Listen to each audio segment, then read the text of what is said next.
I'll fill in the rest of the sports. We'll talk some baseball in just a moment as we roll on here on NBC Sports Radio.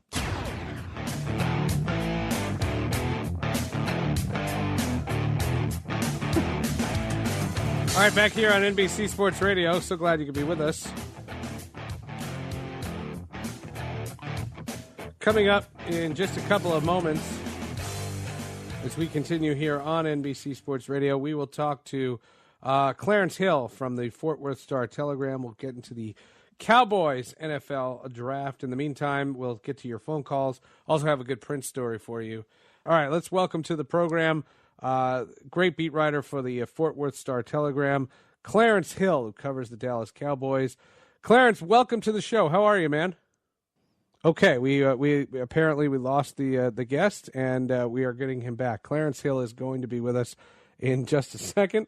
We had a little bit of a snafu. I think now we have Clarence Hill, the beat writer for the Dallas Cowboys from the Fort Worth Star-Telegram, with us. And Clarence, I got to say, I had a much better intro the first time I thought we had you on, so I can't match it this time again. How are you, sir? I'm good. How are you doing today? Good. When you cover one team, and I'm always fascinated when people cover one team because I've done that so many times. How do you approach the draft? Do you look at it as, do you get impressed easily when there's great talent acquired, or do you just say, look, these are needs that the Cowboys in this example have, and this is just what they have to address? Yeah, I'm old school, and I think that you fill needs, and you need to address issues that you have to improve the team.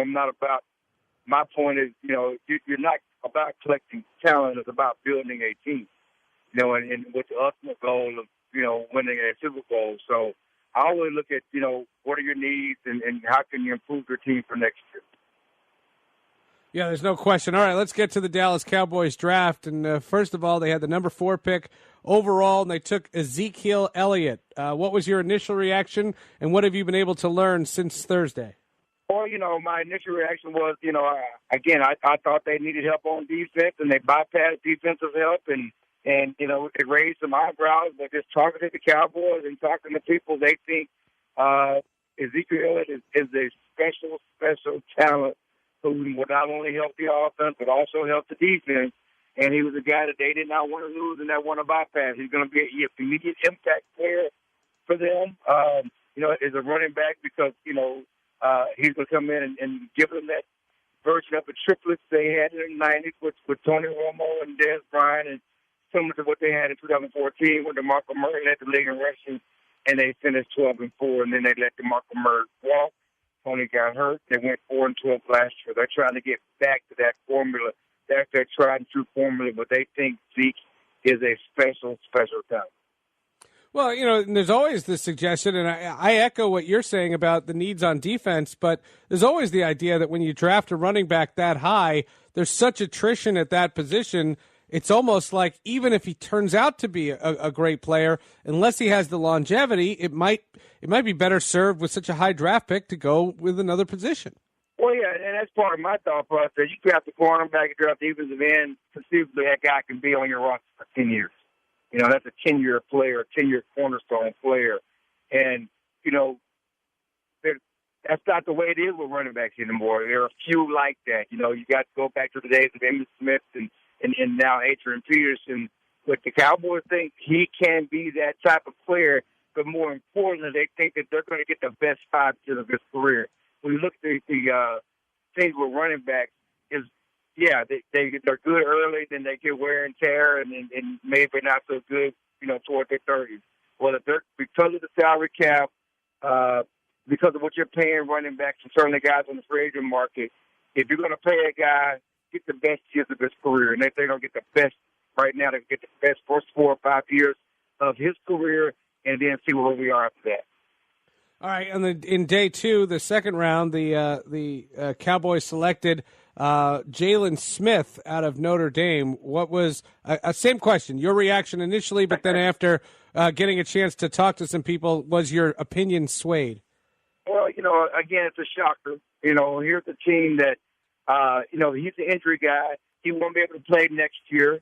and there's a question whether he'll be able to play or be the same guy in a couple of years. A Cowboys team that has needs all over the board on defense. I didn't think they had the luxury of taking a redshirt guy, and that's basically what he is. He's in a redshirt in 2015. They got a team that needs help right now, but again, just like with Elliott, they think he's just that special of a talent. He would have been a top 5 on their draft board if he was healthy. Some people think he may have been the best player in the draft if he was healthy. The Cowboys had inside information on him because their team physician, Danny Cooper, did his surgery. He was hurt in the Fiesta Bowl in January. Notre Dame playing Ohio State. Dr. Danny Cooper, one of the Cowboys team physicians, did his reconstructive surgery, and so they have the best intel on his surgery, on the type of person he is. They've, been involved in his rehab process. They feel good that he'll be able to come back in a year or so and be a 10-year player for them. And that's kind of what they're looking at. This was not a one-year decision. This was a 10-year decision.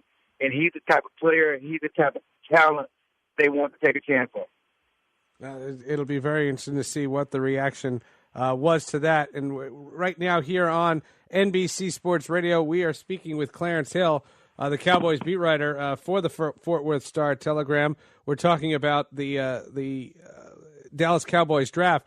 Now, it can be said that Jalen Smith was projected to be a 5th or a 6th rounder. You could also argue that Malik Collins, who was taken number 67 overall, was selected and was moving up a lot of people's boards. What's your thought on him? The idea is, as far as Collins, he pushed up boards because he does have the size and the athleticism.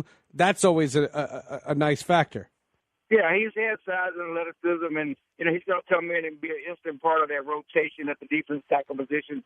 He's going to play the under tackle, the 3-technique tackle behind Tyler Crawford. He has some pass rush ability. He probably will be able to show it more in the pros than he did in college. They think he's going to be an immediate run stuffer and has the ability, the athleticism to get to the quarterback. He's going to be an impact player, but again, here's a guy that's going to come in as a backup. It's like, Jalen Smith, is not going to be there for a year. So, if they get the immediate impact help for this defense right away in 2016, I don't know.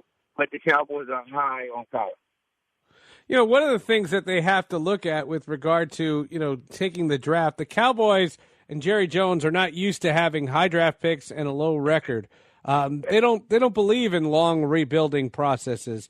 I would imagine the sense of urgency is there, but in this parity-led, hard salary capped NFL, how much can the allure of Big D help them in their rebuilding process?